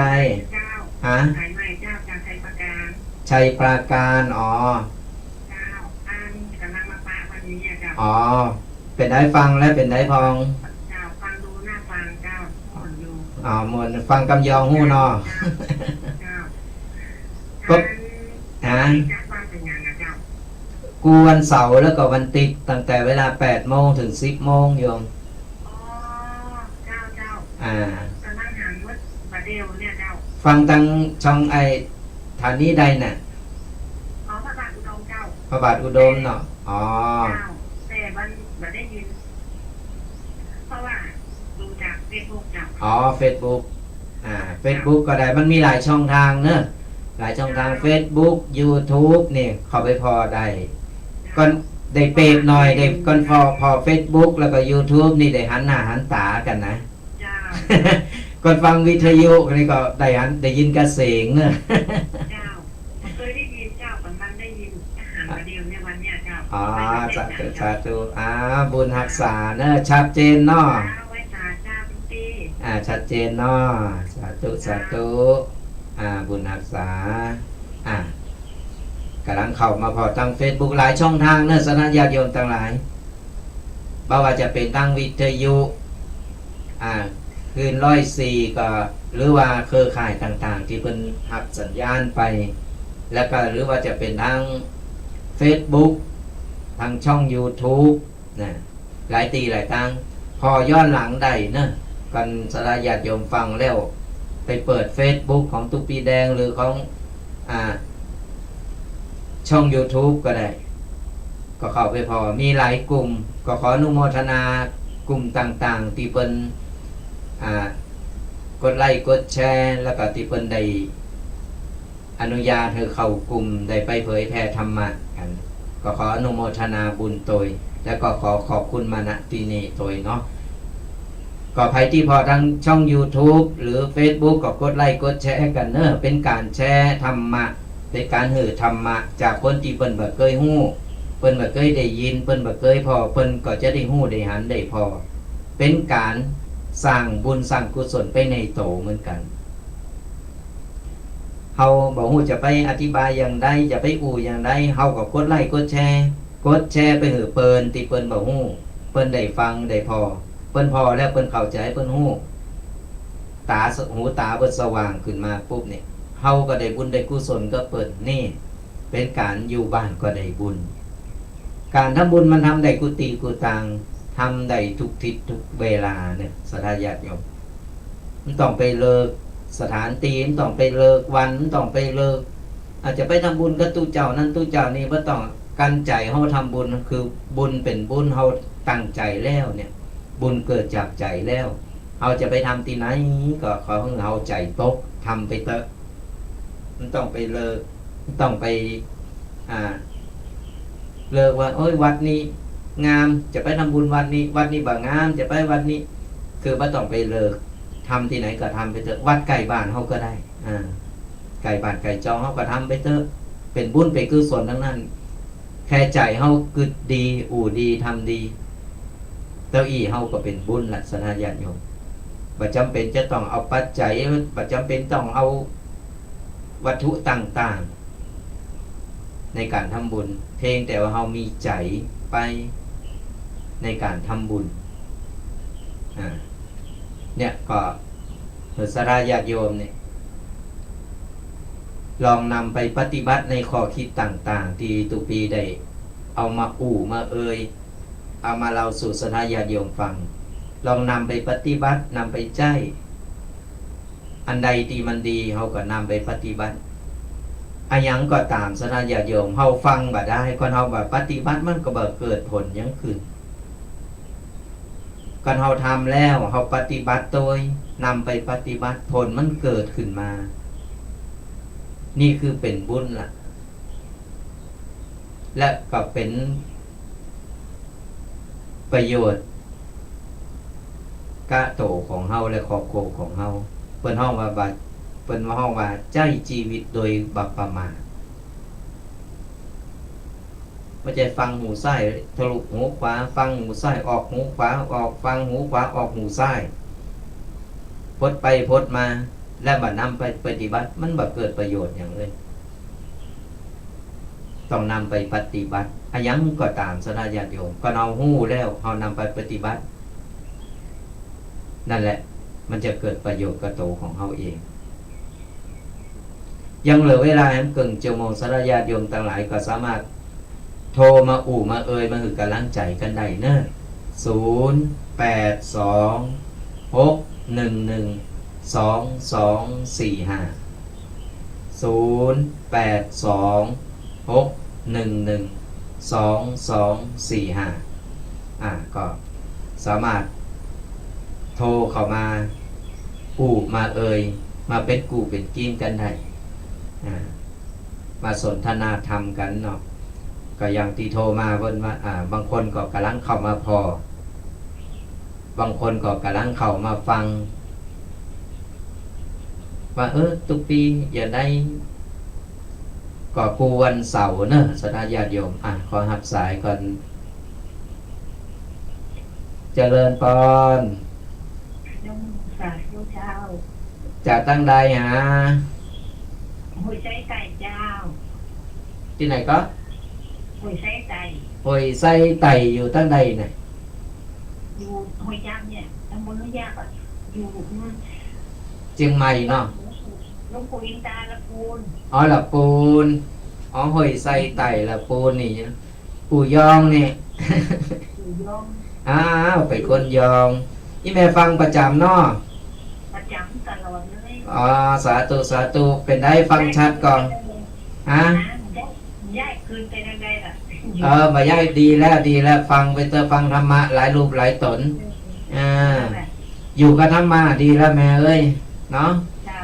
อยู่กับธรรมะนี่แหละดีแล้วบรรปลายชีวิตของเฮายินเสียงอาตมาปู่ยงเด็กตู้เจ้ายองป่าซางตามรักแล้วจะจัดรายการ2รูป2ตนเนาะตู้เจ้ายอง2ตนป่าซางแต่วันนี้ปฏิศาสนกิจก็เลยจัดตนเดียวดีละปีนึงมาจากปีนึงมาถึงอยู่ในยังไม่ได้นอนจะฟังตลอดทุกปีดีวัดดอยน้อยเนาะฟังประจำดีละก็อนุโมทนาบุญเนอะขอบุญรักษาได้ไหมเนอะสาธุหักสายเนอะเจริญปอนฮัลโหลเจริญปอนสายรุดละ โทรมาใหม่เนอ203 8203เดี๋ยวโทรมาใหม่เนอก็ดีละยองปะยอง อยู่ตั้งไหนตีไหนจะเป็นย่องเป็นในเก่าปีน้องกันเนอสรายาโยมหักกันแป้งกันเอาไว้เพราะว่าเรามีปอองค์เดียวกันก็คือพระสัมมาสัมพุทธเจ้านี่เพราะฉะนั้นเราต้องหักกันแป้งกันตามน้ำธรรมคำสอนขององค์ปอของเราเนี่ยเป็นหือหักกันแป้งกันช่วยเหลือเพื่อแผ่ซึ่งกันเลยกันนี่เป็นกำลังใจหือกันเนี่ยยังมีเวลาอยู่เนอะสระญาติโยมทั้งหลายโทรเข้ามาได้อยู่เรื่อยๆเนอะ0826112245ก็โทรมาเป็นกำลังอกกำลังใจกัน ทุกๆวันเสาร์วันติดวันผูกแห่งวันหนึ่งเนอะตั้งแต่เวลา8 โมงจนถึง10 โมงก็จะปักมาพบกับตุเจ้ายอง2 ตนตุเจ้ายองป่าสร้าง2 รูป2 ตนก็จะมานำเอาปกิณกะต่างๆเนี่ยมามามาเป็นข้อคิดสรายาติโยมนำไปปรับใจกับชีวิตหรือว่านำไปสอนลูกสอนหลานกันก็ฝากกันเนอะสรายาติโยมเดินหน้านี่ก็จะมีการโบสถ์พระภิกษุสามเณรกันภาคฤดูร้อนตีวัดจังกั้มเพิ่นก็โบสถ์เนาะก็ตีมงน้อยนี่ก็มีโบสถ์มีสามเณรอยู่ตนหนึ่งอยู่คนหนึ่งตีเต็มโตจะโบสถ์ในวันที่25เดินหน้านี่ก็ถ้าไผวางหรืออยากจะลงบุญหรืออยากจะไปลงบุญกันก็น้อมเจริญปอนกันได้เนอะพอดีมีเราอ่อนอยู่คนหนึ่งเพิ่นจะโบสถ์เฮนเดี๋ยวนี้มาเป็นกระโยมอยู่ที่วัดนี่ทุกพี่ก็อุปถัมภ์เอาไว้แล้วก็สนับสนุนในการที่ว่าจะส่งเขาโบสถ์เฮนก็จบป .6 แล้วเนาะอันนี้ก็พ่อแม่ละแตกแยกกันไปต่างคนต่างก็มีครอบครัวกันก็เลยรอนคนนี้ก็เลยอยู่กับยายเพิ่น2 คนยายเพิ่นก็70 ปลายนะเพิ่นก็บอกส่งเฮนมาไว้แล้วก็เลยเอามาฝากไว้ตุปีก็เลยจะเอาโบสถ์ในวันที่25เดินหน้านี่เดินมีนานี่ก็ลมบุญลมกินลมตาลกันเนอะสรายาติโยมก็ไผตีวางอยากจะมาเอาบุญกับตุเจ้าพานเนนโบสถ์ใหม่ก็ขอน้อมเจริญปอนกันได้เดี๋ยวใกล้ๆจะบอกกันกั้มหนึ่งเนาะตอนนี้เขาเกินสรายาติโยมเนี่ยได้ฮู้กันว่าใกล้งานบุญงานกุศลแล้วเดี๋ยวขออนุญาตรับสายกันเนอะเจริญปอนเจริญปอนจากไหนที่ไหนก็ดอยสะเก็ดเด็ดสะกอยเป็นได้ฟังชัดก็เข้าใจดีเนาะปกิณกะต่างๆเดี๋ยวมาเข้าใจแล้วก็นำไปปฏิบัติเนอะตะปูนห้อนก็หนาวพอให้พอดีเนาะตอนนี้อากาศมันก็เอียดเปลี่ยนแปลงไปวันนี้อยู่ตนเดียวแฮมตนหนึ่งเป็นหนีไปหับการพุ่นเนี่ย เลยมีกูทองจ้ะ โอเคเนาะสาธุบุญรักษาเนอะสาธุมาถึงกำลังใจการจับดอยสะเก็ดเด็ดสะกอยเคยไปบ่อยที่หันกันเคยไปจัดงานอยู่บนวัดดอยสะเก็ด ก็ไปถึงกันสอสุมาอภัยกันด้วยโทรกันมาได้เลยยังมีเวลาอยู่เนอะสดาญาติโยมทั้งหลายยังมีเวลาอยู่ก็เขาก็จะมามากันไปเรื่อยๆแล้ววันผูกแห่งวันหนึ่งตั้งแต่เวลา8 โมงวันผูกนี่จะเอาปกิณกะอันยังต่างๆนี่มาเล่าสู่สดาญาติโยมฟังกันหรือว่าสดาญาติโยมเคยทุกปีถึง2 รูป 2 ตนเลิงอันยังหรือใครฟังเลิงอันยังทุกปีก็จะได้นำไปสอบไปหามาเลยจะนำมา มาเล่าสู่สาธญาติโยมฟังกันก็สามารถบอกได้เนอะปัจจัยคือตุเจ้าว่านั่งอู่นั่งวาอยู่คนเดียวเขาจะได้แบบสนิทชิดเจอกันจะได้อู่จ้ากันวันหลังเนี่ยทุกปีได้ไปทางปุ่นน่ะเคยมีอัน FC เคยมีอีปออีแม่อยู่ตั้งเพเขาจะได้แวะเวียนหาได้เนาะตักตายกันได้ขออนุญาตรับสายกันเจริญปอน ไปจากเจ้า เสียงจากตั้งได้ ลงมาจากจอมทอง จอมต้องจอมต้องได้ไปหลายวันได้ไปเมินแล้วหลายติดแล้ว กูเตอร์นี่จะไปไหวอันตีวัดพระธาตุเนาะไปไหวพระธาตุเคยไปอบรมพระวิปัสสนาอยู่หันประจำท่านมาออกใหม่จ้ะเจ้าออกมาเมินแล้วออกมาเมินแล้ว หลายปีแล้วปกตินี่จะออกกูการตุปีเคเนาะตุปีเคตุเจ้ายอง2 ตนแล้วก็วันนี้เพิ่นติดศาสนากิจก็เลยมาจัดตนเดียวกำลังมาฟังเนาะที่จะกับฟังส่วนทุกคนก็เป็นสีขาวนะ คืนสีขาวจะก่อนก็จัดอยู่หันนะแล้วก็เดี๋ยวนี้มาจัดน้ำเพก็มันคือข่ายเดียวกันเนาะฟังจังไดก็เป็นธรรมะเมื่อดีและอยู่ธรรมะอยู่กับธรรมะฟังธรรมะไว้วันพุธออก8 โมงถึง 10 โมงวันศุกร์วันเสาร์ก็วันติด2 วันเนอะ2 วันตั้งแต่8 โมงถึง 10 โมง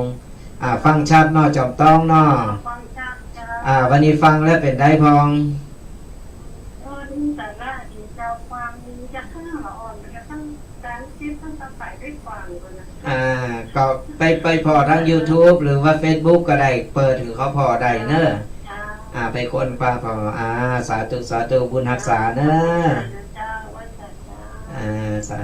ธุบุญรักษาบัดเดี๋ยวนี้ FC ใหม่ๆมาเข้ามาหนักดีละกดไลค์กดแชร์กันไปเนอะสาธญาติโยมเป็นการบอกบุญเป็นการแชร์บุญ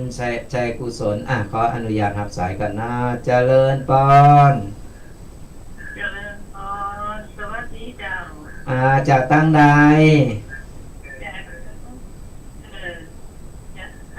บ้านเดิมอยู่ปะตานต้นดูเจ้าปะตานต้นดูแล้วประเดี๋ยวเดี๋ยวนี้อยู่สันทรายอยู่สันทรายเชียงใหม่เนาะเป็นได้น้องปุณห้อนก็ห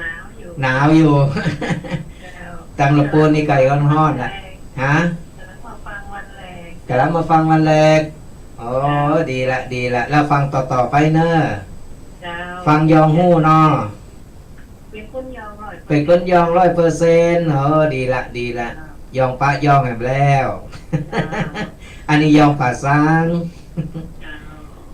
ติดตามกันไปเนอะฟังเป็นกำลังอกกำลังใจกันไปแล้ววันนี้ฟังแล้วได้สาระก่อหรือฟังแล้วเป็นได้พองโน่นเนาะเข้าใจเนาะแล้ววันพุธก็มาฟังกันใหม่เนอะ8 โมงถึง 10 โมงกูวันเสาร์วันติดฐานนี้ทางฐานนี้เนี่ยเนาะสาธุบุญรักษาเนอะวันนี้แฟนใหม่หนักเนาะ บางคนก็ฟังทางวิทยุหลายๆคืนหลายๆเครือข่ายบางคนก็ฟังทางพอทั้ง YouTube แล้วก็ Facebook กดไลค์กดแชร์มาก็เดี๋ยวหลังไม้นี่จะตอบคอมเมนต์ไปเนอะติคอมเมนต์มาหับสายก่อนเนาะขออนุญาตหับสายเนอะเจริญปอน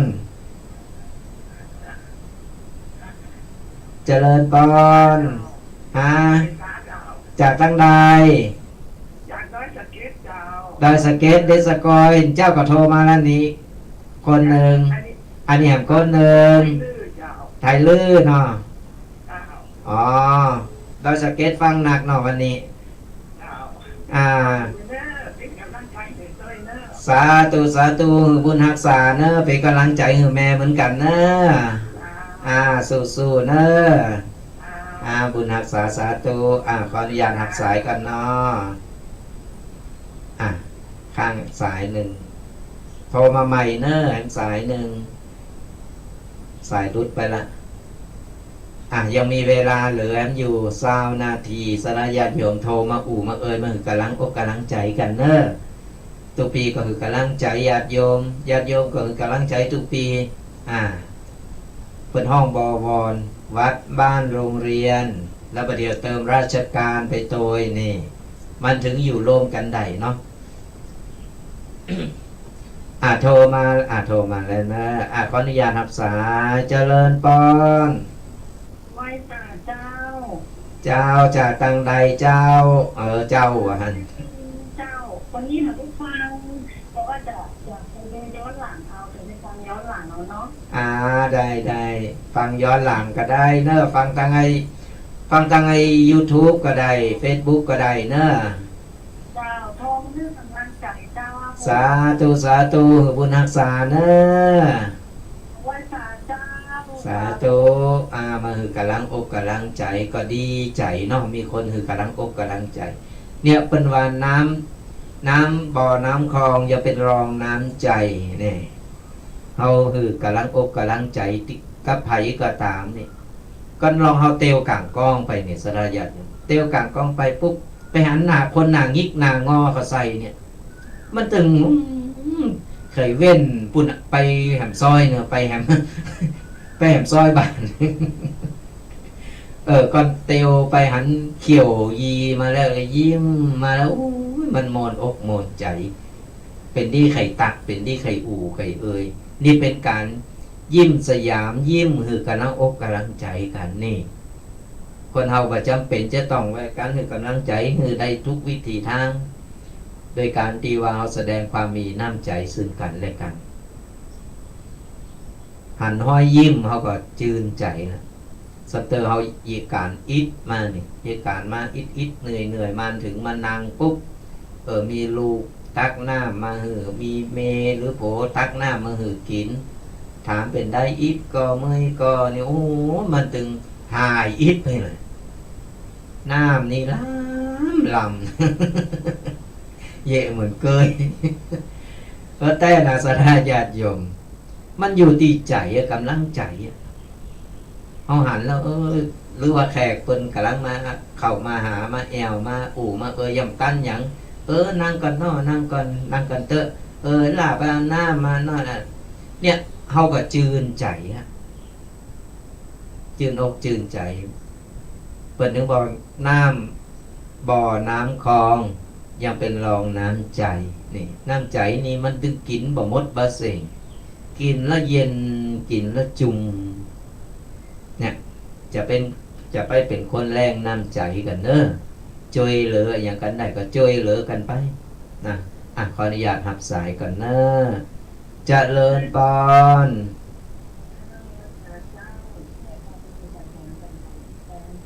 สันกำแพงเป็นได้ฟังชัดอยู่เนาะฟังแล้วเป็นได้พองเข้าใจง่ายดีเนาะก็นำไปปรับใจเนอะนำไปปรับใจนำไปสอนลูกสอนหลานบอกลูกบอกหลานได้เนอะอันใดที่มันสมควรที่จะเอาก้อนใกล้เอาไปก็ละอ่อนจะได้ปฏิบัติตามเนาะอนุโมทนาบุญเนอะบุญรักษาเนอะสาธุก็ผ่านไปแหนสายมือกำลังอกกำลังใจกันจากสันกำแพงเนี่ยตอนนี้ฮู้แล้วว่าเพิ่นดักฟังกันอยู่ที่บ้านหลายตีหลายตัง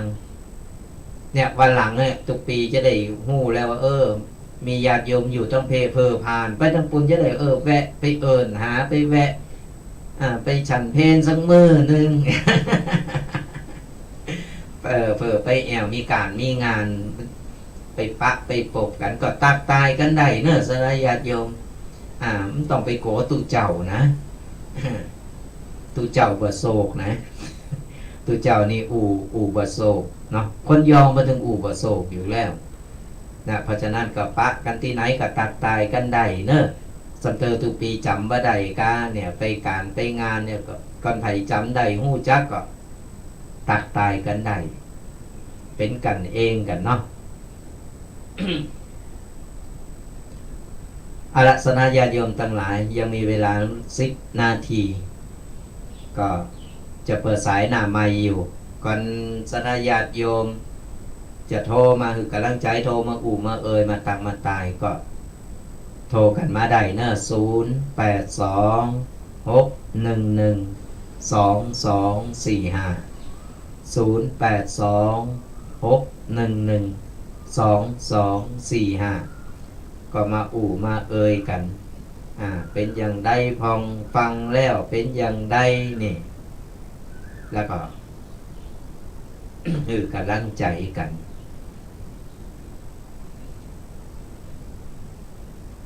เอาล่ะศรัทธาญาติโยมทั้งหลายในท้ายรายการนี่ก็ทุกปีก็จะปอนกับศรัทธาญาติโยมเนาะปอนศรัทธาญาติโยมกันในท้ายรายการแล้วเราจะได้มาพบปะเจอกันแห่งกรรมหนึ่งก็คือวันผูกวันติดวันผูกนี่ก็ไปลืมติดตามกันเนอะติดตามกันฟังกันไปตึงครูบาอาจารย์หลายรูปหลายตนทางสถานีเปิ่นจัดมาก็เพื่อสราญาติโยมฟังแล้วก็นำไปใจนำไปปฏิบัติไปปัจจัยกับชีวิตเฮาได้ฟังธรรมะบ่อยๆเฮาจะได้บ่ประมาทในการใจชีวิตเฮาฟังแล้วนำไปปฏิบัติโดยนำไปเผยแผ่โดยการบอกลูกบอกหลานสอนลูกสอนหลานและเราอ่อนมันจะได้เข้าอกเข้าใจจะได้นำไปปฏิบัติจะได้เจริญรอยตามก่อนบ่าอั้นแล้วเนี่ยอย่างตีวานั่นแหละก่อนเฮาบ่าปลูกฝังเราอ่อนไว้ตอนนี้ต่อไปรุ่นของเฮาไปแล้วเนี่ยมันจะบ่มีไผสืบทอดบ่มีไผเจริญรอยตามเราอ่อนจะบ่ฮู้จักตุเจ้าพาเนนเราอ่อนจะบ่ฮู้จักวัดวาอารามนะเพราะฉะนั้นแล้วเนี่ยเฮาจี้แนะมือละอ่อนแนะนำมือละอ่อนตีเป็นผ้าขาวๆแยกเขาฟังอันนี้บาปอันนี้บุญอันนี้คุณอันนี้โทษอันนี้ดีบ่ดีเนี่ยละอ่อนจะได้แยกแยะและจะได้ฮู้เข้าใจว่าพระพุทธศาสนาพระพุทธศาสนาของเฮาคืออะไรอย่างพระพุทธศาสนาของเฮาหมายความว่าอย่างใดเนี่ยละอ่อนมันจะได้เข้าใจว่าเฮาเกิดมาเนี่ยในบัตรประชาชนในสำเนาทะเบียนบ้านลงว่าศาสนาพุทธนะแต่เราอ่อนบ่ฮู้เริงบ่ฮู้ลาวบ่ฮู้จักเลยก็เป็นปุตสีแลนด์นี่ปัจจัยปุตแต่เป็นปุตสีแลนด์ไปเพราะฉะนั้นแล้วเนี่ยเฮาต้องอธิบายให้ละอ่อนเข้าใจ เพราะว่าเฮามีปอคนเดียวกันก็คือพระพุทธศาสนาพระสัมมาสัมพุทธเจ้าตีเป็นปอองค์แรกจะเป็นตียึดเหนี่ยวตีเปิงตีสูงสุดของเฮาอย่างอื่นนะมันเป็นรองลงมาเพราะฉะนั้นแล้วเฮาบัดนี้ลืมบัดนี้ละบัดนี้ลืมนำทำคำสอนของเพิ่นนำทำคำสอนของเพิ่นนั้นมาปฏิบัติมาปรับใจในชีวิตของเฮาเอาละสุดท้ายนี้ทุกปีก็ขออวยพรกับศรัทธาญาติโยมจุบูจุคนที่กำลังสดับหับฟังหรือว่าฟังย้อนหลังก็ตามก็ขออวยพรจุบูจุคนนี่จงหายตุกข์หายโศกหายโรคหายภัยหายเจ็บหายไข้ตั้งแต่นี้ต่อไปก็ขอพบปะเจอแต่สิ่งดีๆงามๆเข้ามาในชีวิตนึกหวังสิ่งใดก็ขอสมปรารถนาจุสิ่งจุประการขออยู่เย็นเป็นสุขอายุมันขวัญยืนกันจุคนขอ